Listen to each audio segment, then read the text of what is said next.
Pour ceux qui veulent entreprendre des études ici aux États-Unis, la première des choses à faire est de choisir votre ville et université. Bon, pour ceux qui ont déjà de la famille ici, no big deal, vous savez déjà plus ou moins où vous orienter. Mais pour les autres, il vous faudra faire un choix parmi les 50 États et une université parmi les 5000 qui s'offrent à vous. Pas du tout facile. Salut, moi c'est Marion Été et dans cet épisode, je vais partager avec vous 4 astuces pour vous faciliter la tâche dans le choix de votre ville et université. Ready? Let's go!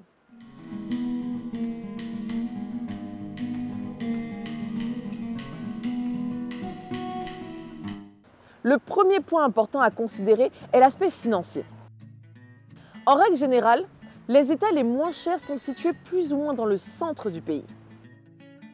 Lorsqu'on se rapproche des extrémités, le prix de la vie augmente également. Quel est donc votre budget annuel? 15 millions?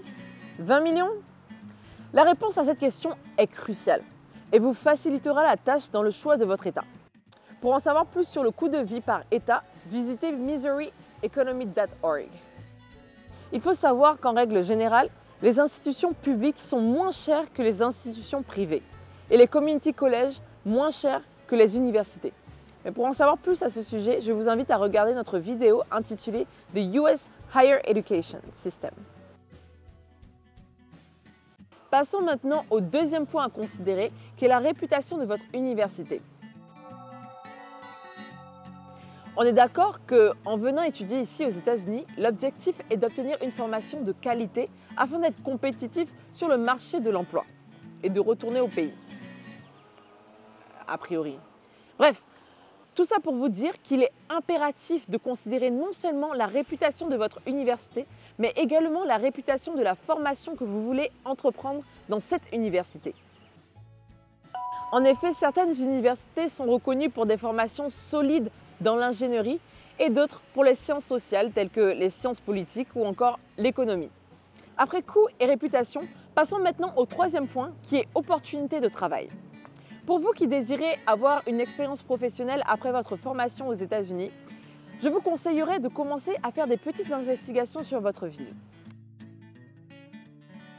Si vous avez des compagnies spécifiques en tête, il serait préférable que vous visitiez leur website pour voir où est-ce qu'elles sont localisées ou encore où est-ce qu'elles recrutent. Malgré le succès de LinkedIn, beaucoup d'entreprises continuent à se rendre physiquement sur le campus pour rencontrer et recruter des élèves potentiels. D'autres vont jusqu'à sponsoriser des programmes universitaires afin de rehausser l'enseignement pour plus tard recruter des élèves qualifiés. Essayez donc de vous rapprocher le plus possible de vos ambitions pour augmenter vos chances. Pour finir, parlons maintenant de l'importance d'un bon environnement. Croyez-moi, c'est peut-être le dernier point, mais pas le moindre. Peu importe les moyens financiers mis à la disposition de l'étudiant, la réputation de l'université ou encore les opportunités de travail, un étudiant qui n'est pas épanoui dans son environnement de travail aura beaucoup de peine à donner le meilleur de lui-même. Qu'est-ce que je veux dire par bon environnement? Je m'explique. Certains préfèrent vivre dans de petites villes, loin de toute distraction, pour mieux se concentrer, pendant que d'autres ne s'imaginent même pas vivre autre part que dans une métropole. En dehors de la taille de la ville, le climat est un facteur très important. Seriez-vous à l'aise dans des climats extrêmes? Par exemple en Alaska où il fait très froid. Ou alors en Arizona avec des températures élevées. Il serait également intéressant de considérer une ville où vous avez des personnes de confiance pour vous aider à vous installer dans les débuts. Et là, j'entends quelqu'un dire « je suis trop grand, j'ai pas besoin, je peux me débrouiller tout seul ». Mais croyez-moi, parfois, ça n'a rien à voir avec l'âge ni le niveau d'études. C'est même une question de vie ou de mort.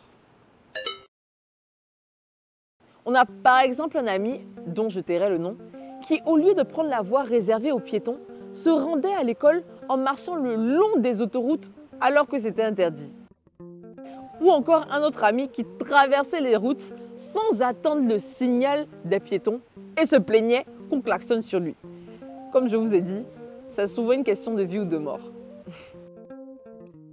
C'est tout ce que j'avais prévu pour vous aujourd'hui. Alors on retient bien les 4 points qui sont coût, réputation, opportunité de travail et environnement.